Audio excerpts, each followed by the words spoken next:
네, 안녕하십니까. 인사이트 30 시청자 여러분. 저는 재무적 남자 이종원 회계사입니다.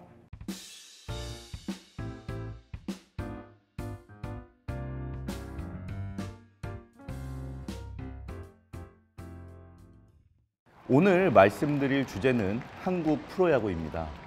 한국 프로야구는 올해 사상 처음으로 1000만 관중을 돌파하며 새로운 도약을 준비하고 있습니다. 팬들의 열띤 응원과 함께 구단들의 인기도 날로 높아지고 있는데요.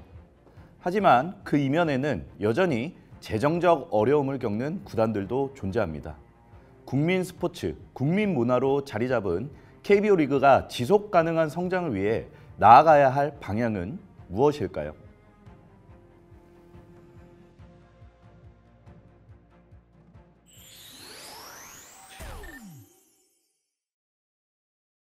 자, 대한민국 스포츠 하면 야구, KBO 리그가 43년 만에 최초로 1000만 관중 시대를 맞이했습니다. 지난 10월 1일 종료된 KBO 정규 시즌에서는 총 720경기 동안 1088만 명의 관중이 입장하여 종전 기록인 840만을 크게 넘어섰습니다. 이는 전년 대비 37%나 증가한 수치인데요. 경기당 평균 관중수 또한 1만 5천 명으로 최고치를 기록했고 그에 따른 입장 수익 역시 기대치를 훨씬 상회했습니다. 작년 야구단들의 재무제표를 살펴보면 1000만 관중 시대에 어울리지 않게 적자의 늪을 헤매고 있습니다. 2023년 공시된 각 야구단의 재무적 상황은 어떨까요? 자, 2024년 국내 프로야구는 정규 시즌 1위였던 기아는 사실상 매출 순위에서는 5등 정도에 위치해 있습니다. 그리고 지난해 2위에서 올해 6등을 한 KT스포츠, KT 구단의 단기 순이익은 무려 마이너스 123억 원입니다. 모기업 지원 비율이 높은 프로야구 구단들은 재정 문제를 겪고 있는데요. 그 이유는 다음과 같습니다. 첫 번째로 자체 수익성이 부족합니다. 기본적으로 구단들은 모기업 지원에 크게 의존하기 때문에 자체적으로 수익을 창출할 수 있는 능력이 부족합니다. 장기적으로 구단의 재정 자립도가 낮아지는 큰 이유라고 볼 수도 있습니다. 자, 두 번째로 만성적인 적자 운영인데요. 이러한 모기업의 지원에도 불구하고 영업 손실을 기록하고 있는 구단들이 많습니다. 예를 들어 2023년 정규리그 1위 팀인 LG 트윈스도 16억 원의 영업 적자를 기록했습니다. 또 일부 구단은요, 자본 잠식에 처해 있습니다. 이 자본 잠식을 설명드리면 구단이 가지고 있는 자산과 부채를 비교해 봤을 때 부채의 크기가 더 큰 구단이 있는데요. 바로 2024년 정규리그 1위를 한 기아 타이거즈의 경우에는 자기 자본이 마이너스 30억 원인 완전 자본 잠식 상태에 빠져 있습니다. 3년 전에 SK에서 SSG로 구단주가 바뀐 SSG 랜더스 신세계 야구단의 경우에는요. 2023년 말 유동부채가 유동자산을 181억 원을 초과했습니다. 재무제표에 2023년 다음과 같은 주석이 기재되기도 하였는데요. 바로 계속 기업 가정에 대한 불확실성입니다. 여러분들이 이 말을 듣고 확실하게 와닿지 않을 것 같아서 제가 잠깐 첨언드리면서 설명드리자면 기업의 재무제표는 기업이 계속해서 사업을 할 거라는 가정하에서 작성되는 게 일반적입니다. 근데 이 SSG 랜더스는요. 유동 부채가 유동 자산보다 많습니다. 즉 1년 내에 결제해줘야 될 돈이 가지고 있는 돈보다 크다는 겁니다. 달리 얘기하면 1년 내에 우리가 부채를 다 못 갚을 수도 있는 위험이 있기 때문에 이 계속기업 가정이라는 게 과연 맞는 거냐라고 하는 회계감사인의 의견 문구가 들어가 있죠. 자, 그 문구를 제가 잠시 읽어드리면 회사가 계속기업으로서 존속할 것이라는 가정을 전제로 작성했습니다. 그리고 자산과 부채가 정상적인 영업활동을 통해서 장부가액을 회수하거나 상환할 수 있다는 가정하에서 회계 처리되었지만 당기순이익 21억 원, 하지만 유동부채가 181억 원만큼 유동자산보다 크기 때문에 이러한 상황 자체가 이 구단의 계속 기업으로서의 그 존속 능력에 의문을 제기하고 있는 상황입니다. 선수단의 연봉이 빠르게 증가하고 있어 구단의 재정 부담이 커지고 있습니다. 자, 2010년부터 2023년까지 선수당 연봉이 거의 350억 원에서 770억 원으로 크게 늘었고요. 그리고 무엇보다 수익 다각화의 한계가 있습니다. 야구의 사업으로 수익을 다각화하려 하지만 즉 굿즈 수입이나 여러 가지 용품 수입이 있겠죠. 이러한 문제들로 인해 대부분의 프로야구 구단들은 모기업의 지속적인 지원 없이는 독립적인 운영이 어려운 상황에 처해 있는데요. 한국 프로야구 산업의 지속 가능성에 대한 우려도 낳고 있고 구단들의 재정 자립도를 높이기 위한 새로운 수익 모델의 창출이 시급한 과제로 대두되고 있습니다.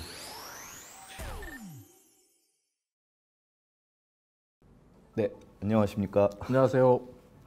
네, 오늘 저희 재무적 남자의 프로야구 관련해서 이종훈 스포츠 평론가 분을 모셨습니다. 반갑습니다. 네, 반갑습니다. 자기소개 혹시 간단하게 부탁드리겠습니다. 저는 스포츠 평론가로 한 20년 이상 활동해 왔고요. 뭐 TV나 이런 곳에서 라디오나 이런 데서 접하신 분들도 꽤 많으실 것 같고. 프로야구단들이 지속적인 적자를 기록을 하고 있습니다. 네. 이게 어떻게 보면은 모든 구단이 거의 다 그런 적자 구조를 기록을 하고 있는데요. 혹시 이런 재무적 구조 자체가 만연해진 이유가 있을까요?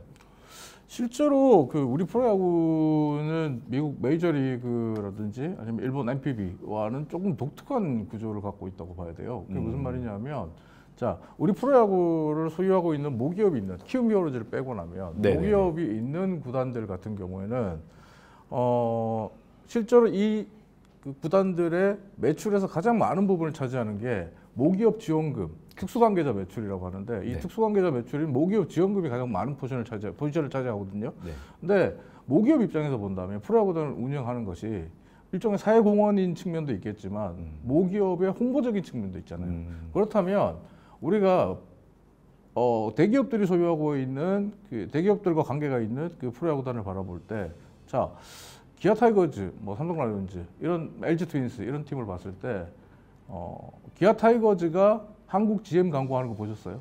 아니요, 못 봤습니다. 삼성 라이온즈의 라이온즈 파크에서 대구 라이온즈 파크에서 LG의 광고가 돌아가는 거 보셨나요? 못 봤습니다. LG 트윈스가 홈으로 쓰고 있는 잠실구장에서 삼성 라이온즈 삼성전자 광고가 안 나오죠. 그렇죠. 어떻게 본다면 모기업 입장에서는 프로야구단을 홍보라는 측면에서 많이 운영하고 있다고 볼 수 있어요. 이렇게 본다면, 자, 우리 프로야구단은 자체적으로 돈을 벌어서 자생해야 되는 사업체인가, 네. 아니면 홍보를 목적으로 하는 홍보 부서인가라고 볼 필요가 있는데 이게 굉장히 큰 차이가 있는 게 사업 부서라면 돈을 벌어야죠. 그렇죠. 근데 홍보 부서는 돈을 벌기보다는 많이 쓰죠. 홍보비를 지출하죠. 그럼 평론가님 입장에서 봤을 때는 현재 한국 프로야구 구단들이 약간 홍보 측에 더 많이 편향된 경향이 더 가깝다고 볼 수 있죠. 왜냐하면 네. 간단하게 예를 들어 볼게요. 지금 뭐 LG 트윈스가 상당히 큰 인기를 누리고 있는데 네.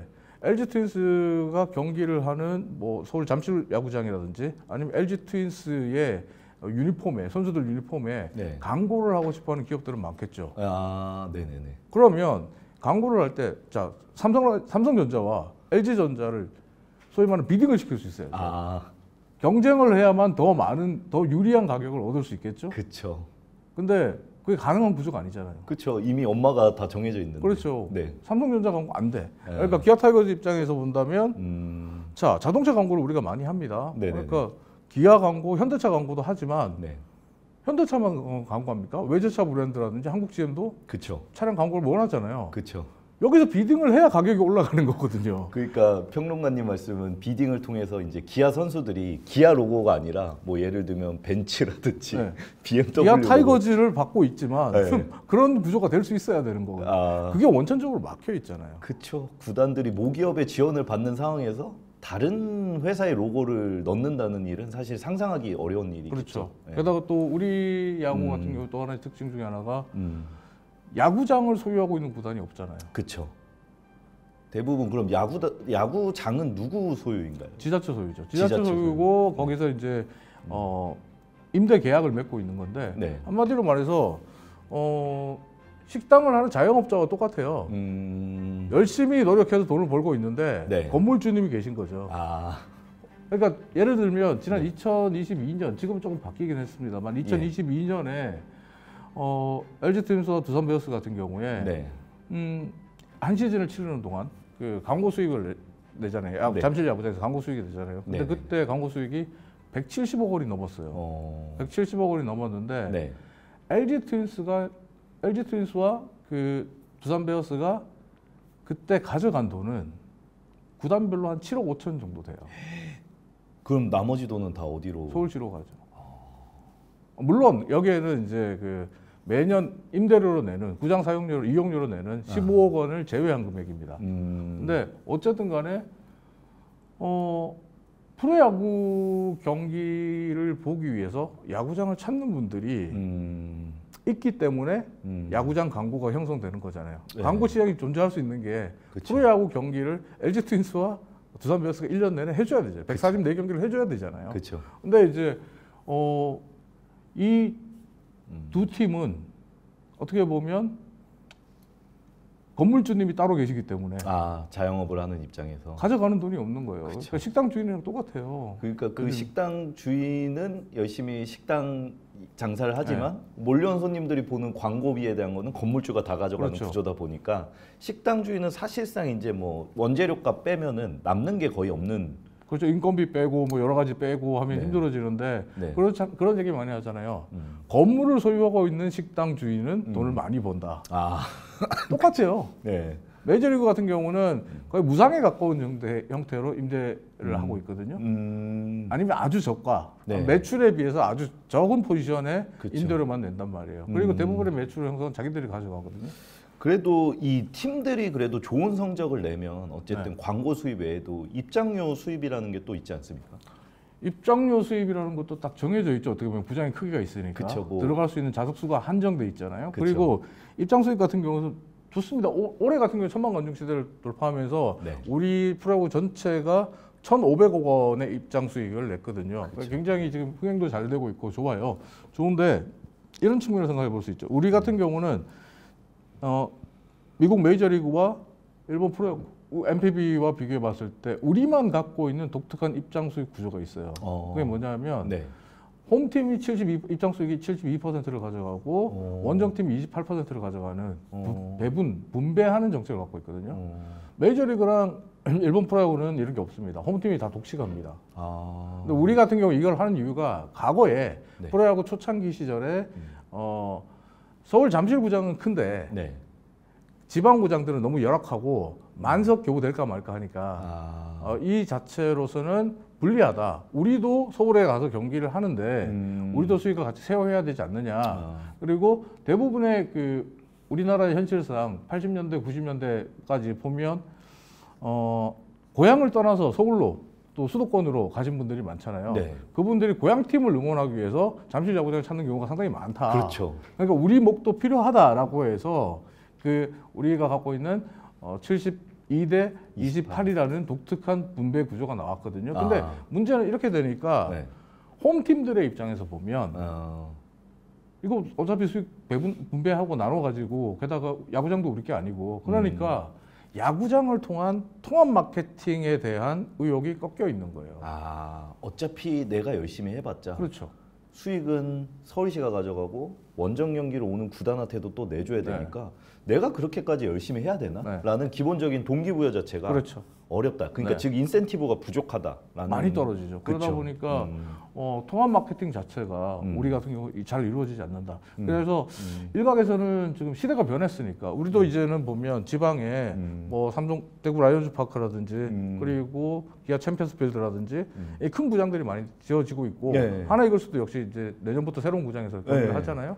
그러니까 이제는 지방도 충분한 관중을 수용할 수 있는 크기의 구장을 소유하고 있는 소유하는 게 뭐 거기서 경기를 할 수 있는 만큼 홈팀의 그 입장 수입 독식 구조로 변화를 주자라는 목소리가 나옵니다만 아직까지 변화의 움직임은 보이지 않고 있는 상황입니다. 그렇죠. 또 근데 아무래도 지방의 이제 구장의 크기도 물론 문제긴 문제겠지만 아무래도 이제 지금 인구가 점점 줄어들면서 사실 서울이랑 경기도 수도권에만 인구가 또 집중되는 현상이 있다 보니까 그러니까 아까 말씀드렸던 그 부분이에요. 그러니까 이 인구 집중 이 부분도 역시 똑같이 봐야 되는 게 뭐냐면 대표적인 게 키움 히어로즈 고척 야구장이에요. 그렇죠. 고척도. 고척 스카이돔 같은 경우에는 경기를 하는 걸 보면 특히 이제 뭐 삼성 그 키움 히어로즈와 롯데 자이언츠, 키움 히어로즈와 기아 타이거즈 이러면요 주변에 키움 유니폼 입고 계신 분보다 롯데나 기아 유니폼 입고 계신 분들이 더 많아요. 그렇죠. 경기장도 사실은 이게 원정 구장인지 홈 구장인지 구분이 어렵다라고 할 정도로 그렇죠. 그러니까 인기 있는 팀들, 지방에 인기 있는 팀들이 경기를 하게 되면 거기서 많은 분들이 오시거든요. 그러면 뭐 아까 말씀드렸던 롯데 자이언츠나 기아 타이거즈 입장에서 봤을 때 저 사람들의 수익을 입장 수익을 키움이 다 가져가는 게 이게 맞나? 이런 생각이 아직도 여전히 들 수는 있는 부분이 있어요. 참 그 72대 28이라는 배분 비율도 참 아이러니하네요. 그게 뭐 통계적으로 산출이 된 건가요? 뭐 그냥 뭐 7대 3, 6대 4 이렇게 얘기하다가 7대 3으로 가자. 근데 이제 7대 3에서 그래도 조금 조정이 된 거다. 사실은 뭐 제가 진짜 따진다면은 어떤 경기가 이루어졌을 때 홈팀 관중수와 원정팀 관객수를 정확히 구분할 수 있는 뭔가가 있다면 그래서 그런 얘기도 해요. 어떤 분들은 어떻게 얘기를 하냐면 구단이 자체적으로 입장권 판매를 해버리자. 공동으로 판매 파는 게 시스템을 아니라? 따로따로 다 가지게 되면 우리가 원정 경기 티켓도 우리가 팔고 그렇게 얘기하는 분들 계시죠. 그렇네요. 이거는 참 첨예한 문제네요. 이해관계들이. 이제 평론가님이 보시기에는 이제 그런 문제들, 입장료 수입이랑 광고 수입을 구단이 독식할 수 없는 구조다 보니까 그에 따른 노력도 사실은 덜 하게 되는 부분도 크게 작용하고 있다. 그래서 어쩔 수 없이 모기업에서 광고비처럼 홍보부서처럼 역할을 하게 된 것도 그러니까 사실 스스로 자생 능력이 많이 떨어진 거죠. 후천적으로 떨어진 걸 수도 있고 선천적으로 없었을 수도 있는데 이거를 키워줄 만한 환경이 지금 한국 프로야구에서는 조성되어 있지 않은 상황이다. 그러니까 지금 올해가 이제 상당히 큰 의미가 있는 해라고 볼 수 있는데 올해가 어쨌든 천만 관중 시대를 열었고 프로야구의 흥행 열기가 굉장히 뜨겁잖아요. 이 뜨거운 흥행 열기를 통해서 KBO와 구단들이 뭐 지자체라든지 다른 쪽과의 협상을 좀 더 유리한 입장으로 풀어나갈 필요가 있어요.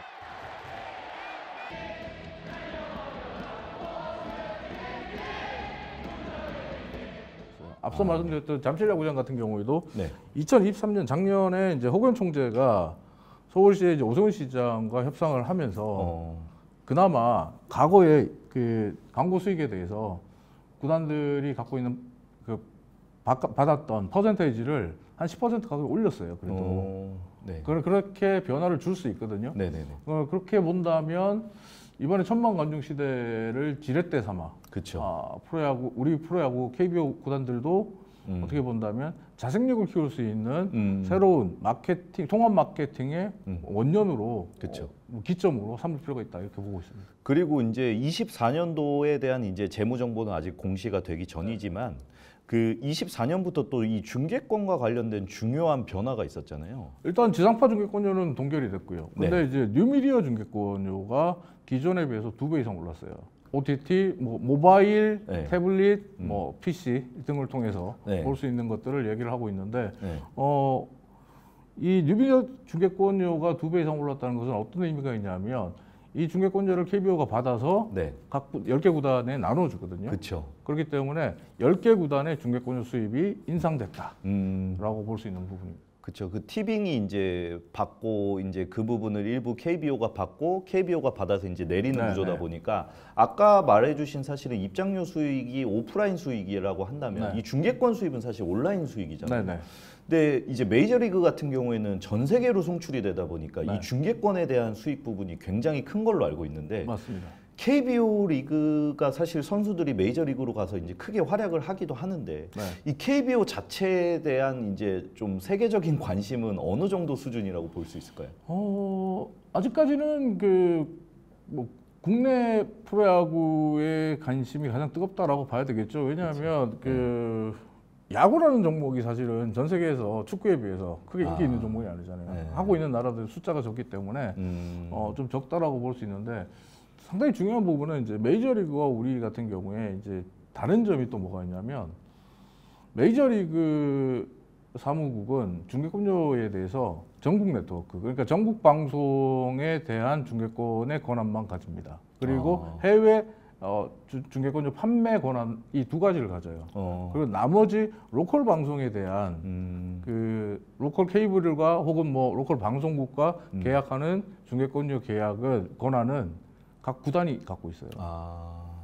인센티브가 확실하네요. 예, 그러니까 각 구단이 갖고 있다 보니까 뉴욕 양키스라든지 LA 다저스라든지 이런 빅마켓 팀들 같은 경우에는 케이블과 단독 독점 계약을 맺는 것이 그 구단 수익에 굉장히 큰 포지션을 차지하거든요.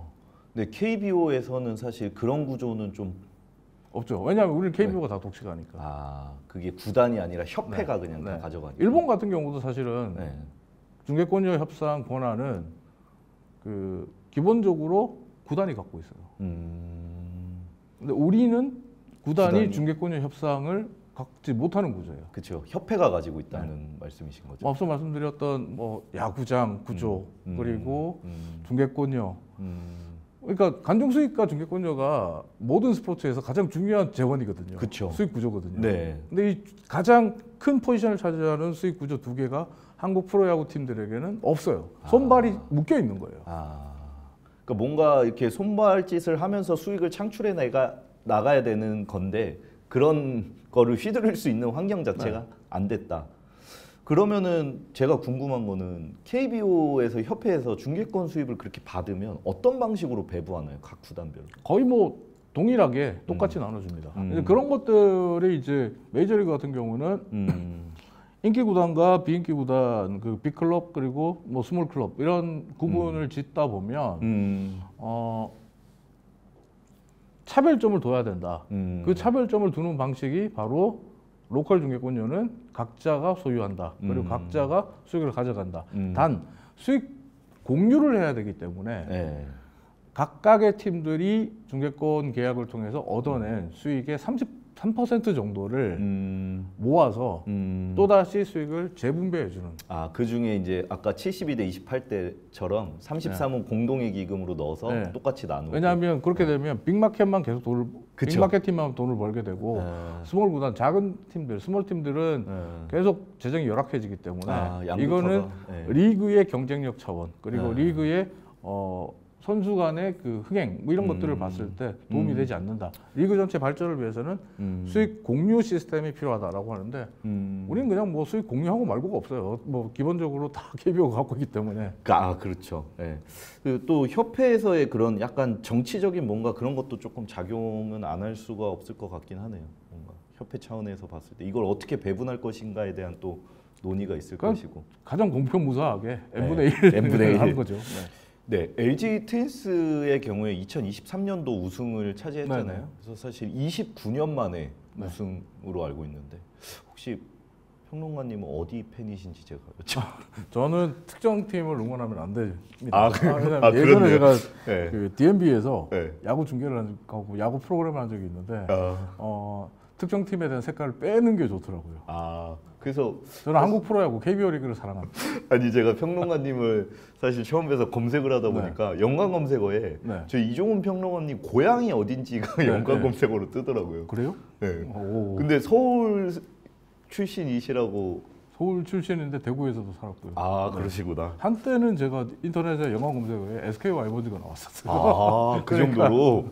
그래서 사실 이게 2023년도 재무실적인데 보시는 것처럼 LG가 매출에서 1위를 차지했거든요. 그러니까 구단 성적도 1위, 매출도 1위였는데 사실 820억 원 이면에 이제 당기 순이익을 보시면 오히려 마이너스 14억 원으로 매출은 가장 1등을 했지만 이제 재정 성과는 오히려 당기 순이익은 오히려 떨어졌다. 그러니까 즉 매출이 올라가서 좋은 것도 있어서 당기 순이익이 올라갈 줄 알았는데 비용도 많이 발생을 한 거죠. 그래서 오히려 적자를 보는 이 구조 자체가 꼭 팀 순위가 매출에 증가하는 관련이 있지만 당기 순이익은 오히려 떨어지는 구조는 앞서 말씀하신 그런 구조의 영향인 게 가장 크겠네요. 그러니까. 일단 팀 순위가 높아지면 아무래도 모기업에서 그 계열사들도 많잖아요. 그렇죠. 그러니까 더 홍보하려고 하는 그러니까 특수 관계자들이 많아집니다. 그쵸. 특수 관계자 매출 높아집니다. 아, 그쵸. 매출도 올라가고 그리고 또 팀 성격이 좋다는 것은 그만큼 관중 동원 능력도 뛰어나다고 볼 수 있는 거고 그쵸. 더 많은 관중들이 나오니까 2023년 작년 같은 경우에는 숨어있는 LG 팬들 다 나왔다고 얘기하거든요. 음지에 숨어있던 LG 팬들 유광 잠바 입고 다 나왔다 이런 네. 얘기를 할 정도로 네. 관중 증가도 굉장히 많이 이루어졌고 그리고 LG 뭐 아까 유광 잠바 얘기했습니다만 유광 잠바 없어서 못 팔았거든요. 아, 굿즈 수입도 굿즈 수입도 구단에, 상당히 좋았고. 예. 그러니까 전체적으로 매출이 올라갈 수밖에 없는 구조죠. 이렇게 인기가 많으니까 당연히 특수 관계자들도 더 홍보하려고 하고 야구장에서. 그래서 올라가게 되는데 문제는 이렇게 볼 수 있죠.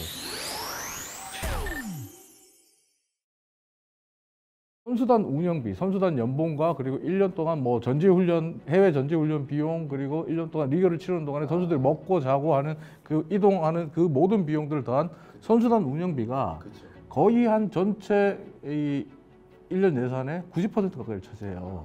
뭐 특히 이제 프랜차이즈 스타들을 트레이드하는 것도 쉽지가 않아요. 그러니까 우승은 했는데 예를 들면 이제 이런 거죠. 그 우승한 팀의 대표이사와 단장이 모그룹에 들어가서 저희 우승했습니다라고 해요. 그러면 잘해서 수고했어 막 얘기해줘요. 근데 그 다음에 재무제표 딱 나오면 야 니네 적자가 너무 심한데 이렇게 운영해서 되겠냐? 23년에 우승팀인 LG가 네. 당기순이익이 마이너스가 난 네. 그런 거겠네요. 그리고 이제 우승을 도전하려고 하는 팀들 같은 경우에 저희 이번에는 우승에 한번 도전해 보려고 합니다. 그렇기 때문에 저 FA는 꼭 데려와야 됩니다. 얼마인데? 125기요. 125를 달라고 지금 이렇게 되는 거예요.